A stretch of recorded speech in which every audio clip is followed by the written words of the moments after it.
Bonjour à toutes et à tous et bienvenue dans ce tout nouveau one shot. Au programme, un petit truc décevant pour commencer puisque le réalisateur de WandaVision a dit que certains fans seraient grave déçus par le dernier épisode de la série. On va voir un petit peu ce qui se dit. Il y a des teasings qui sont pas vraiment des teasings apparemment. On va prendre un peu de recul sur tout ça.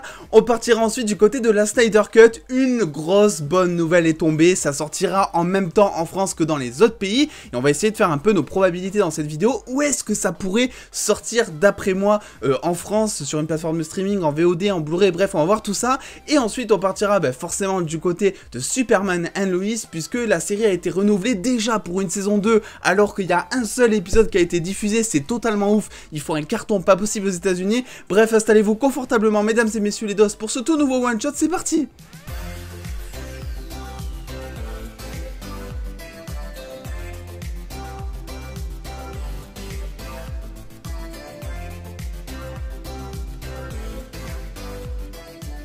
Et pour commencer, j'aimerais parler d'une bonne surprise, mine de rien, Superman and Lois. Puisque, vous l'avez vu, maintenant, chaque dimanche sur la chaîne, il va y avoir une critique des épisodes de la Reverse qui seront donc sortis durant la semaine au rythme américain finalement.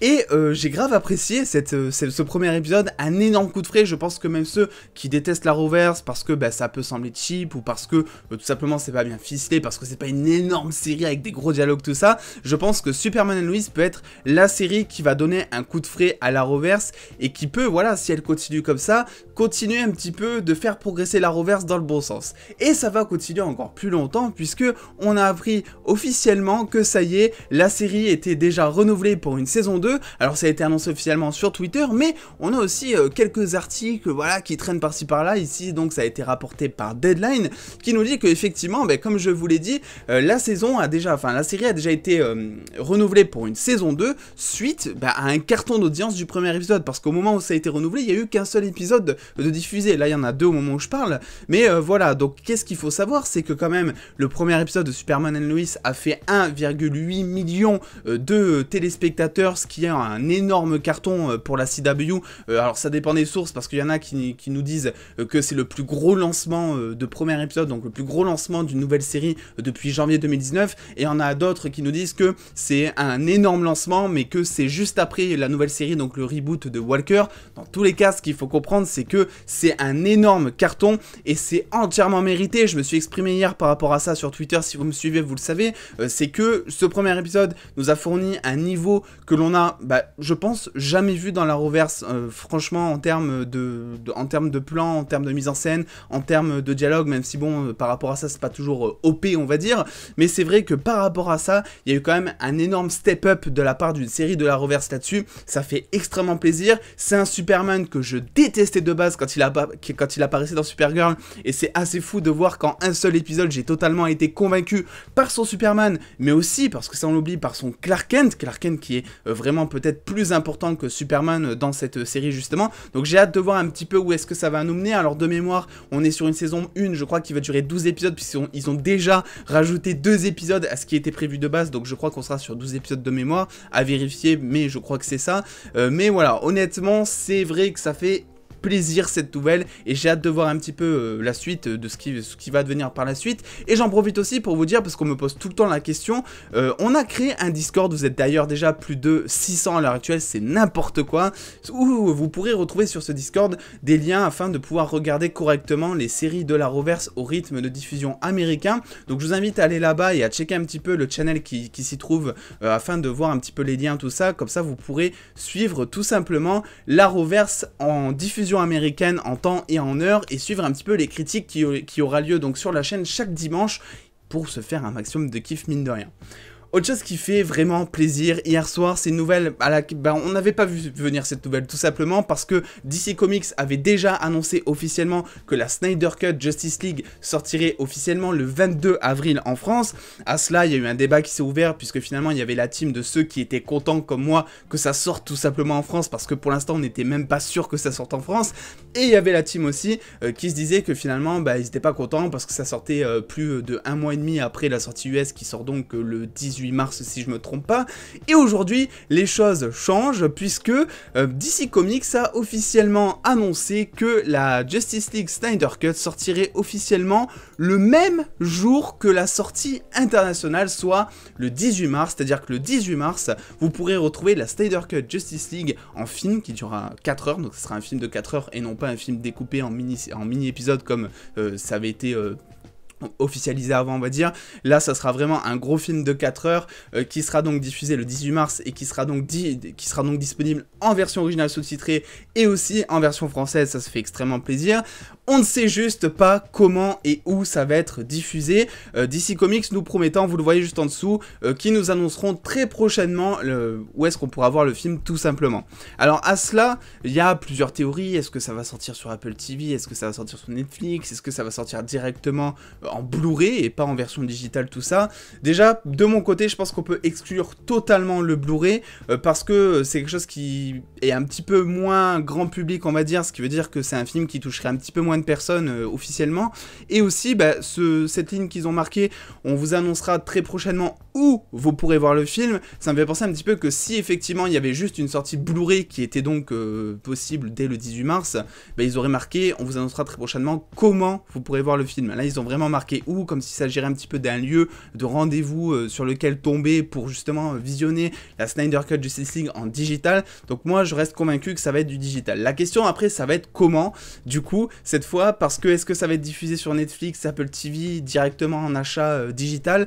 Je pense que ça va être disponible uniquement dans un premier temps en achat digital. Donc ça sera pas sur Netflix, pas sur Apple TV. Alors je peux me tromper, ce n'est que mon avis, mais le souci c'est que par exemple, si on prend l'exemple de Netflix, c'est un SVOD qui n'est pas disponible en Chine, en Syrie, en Corée du Nord, enfin bref, il y a plein de pays où il n'y a pas encore Netflix. Du coup, potentiellement, si tu sors ton film sur Netflix, tu te tires un petit peu une balle dans le pied, sans vraiment le vouloir, on va dire, parce que ça veut dire que ton film, il pourra pas être visionné par notamment la Chine, qui a un énorme public pour le cinéma, ça on le sait, il compte vachement sur les audiences chinoises à chaque fois. Donc pour moi ça sortira pas sur Netflix et ça sortira pas non plus sur Apple TV, parce que Apple TV, bien que ce soit peut-être un des plus riches avec Netflix qui ont le pouvoir de balancer un gros chèque sur la table justement afin d'acheter quand même ce gros film qui doit coûter très cher je pense à diffuser, le problème c'est que c'est un SVOD qui n'est pas grand public aussi. Ils savent très bien que Apple TV il y a personne qui regarde ou presque, donc pour moi ça sortira en digital, c'est la version la plus simple, que ça sorte en même temps dans tous les pays au monde parce qu'on parle d'une sortie internationale. Et ça avait été pareil pour Bloodshot. Bloodshot est un film qui s'était fait annuler, il devait sortir au cinéma, ça s'est pas fait à cause du Covid, tout ça. Et ce qu'ils avaient fait, c'est qu'ils l'avaient sorti en achat digital. Alors je crois qu'il était à 15 €, 20 €, quelque chose comme ça. Faut s'attendre à peu près à ce prix là généralement pour un achat digital au moment de sa sortie. Et il avait donc diffusé ensuite 2 mois ou 3 mois plus tard sur Prime Video, qui avait donc eu les droits exclusifs de diffusion en streaming. Mais je pense que la Snyder Cut sortira uniquement dans un premier temps en version digitale. On verra, mais préparez-vous, si vous voulez regarder la Justice League Snyder Cut dès que ça sort, préparez-vous un petit peu à faire chauffer un petit peu la carte, à vous de voir un petit peu si ça vaut le coup d'après vous un film de 4 heures avec Zack Snyder l'a teasé un petit peu, un gros teasing apparemment à la fin du film. J'ai vraiment trop hâte de voir un petit peu tout ça, mais dans tous les cas, sans parler de lieu de diffusion, c'est une très bonne nouvelle, on n'aura pas à attendre vraiment énormément de temps, et ça fait extrêmement plaisir je trouve. On passe maintenant à la dernière news qui, elle, est un petit peu, peut-être, moins, on va dire, optimiste, mais c'est dit avec énormément d'optimisme, justement, c'est ça qui est très bizarre. Ça nous vient tout droit, justement, de Comic Book. Donc, Comic Book a interviewé tout simplement le showrunner, donc Matt Shakman, de WandaVision, et en lui demandant tout simplement concernant les théories, est-ce qu'il y en a qui sont vraies, est-ce qu'il y en a qui sont fausses, en gros, il a dit quelque chose comme ça. Et donc, le réalisateur, le showrunner de WandaVision a dit que c'était vraiment trop cool de voir plein de théories, qu'il y avait vraiment des théories auxquelles il s'y attendait pas, mais il a dit deux choses. La première, c'est que certains fans allaient être énormément déçus par la fin de WandaVision, parce que forcément, vous l'avez vu sur la chaîne, on s'est amusé à théoriser au moins 3 fois par semaine sur WandaVision.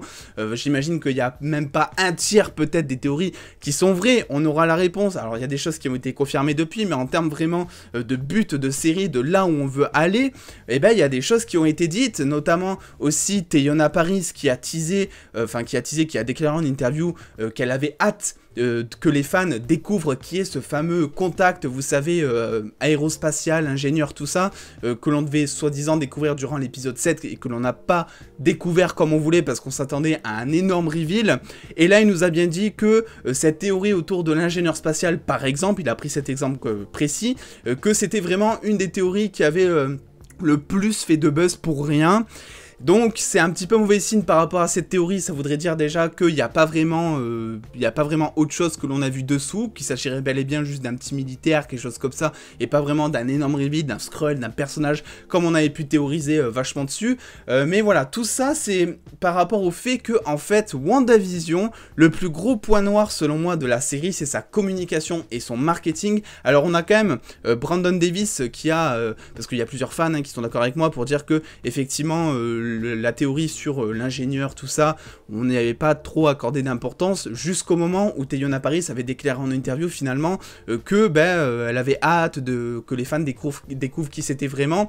Et donc on a Brandon Davis qui a dit que d'après lui, Brandon Davis qui est un énorme journaliste chez Comic Book assez populaire aux États-Unis, qui a dit que d'après lui en fait Marvel ne s'attendait tout simplement pas à ce que les fans cherchent autant de réponses avant qu'elles soient données, qui théorisait vachement, et que du coup au moment où on a posé cette question à Teyonah Parris sur le fameux ingénieur de l'espace qui de base n'était pas censé être quelque chose d'important dans le scénario concrètement, et elle était un petit peu surprise peut-être et qu'elle a répondu quelque chose afin de ne pas éventuellement spoiler, et qu'elle a dit tout simplement j'ai tout simplement hâte de voir que les fans découvrent le reste, et puis nous on a interprété ça en mode oh trop bien, ça veut dire qu'il va y avoir quelqu'un de ouf derrière et tout, alors que pas du tout s'il faut.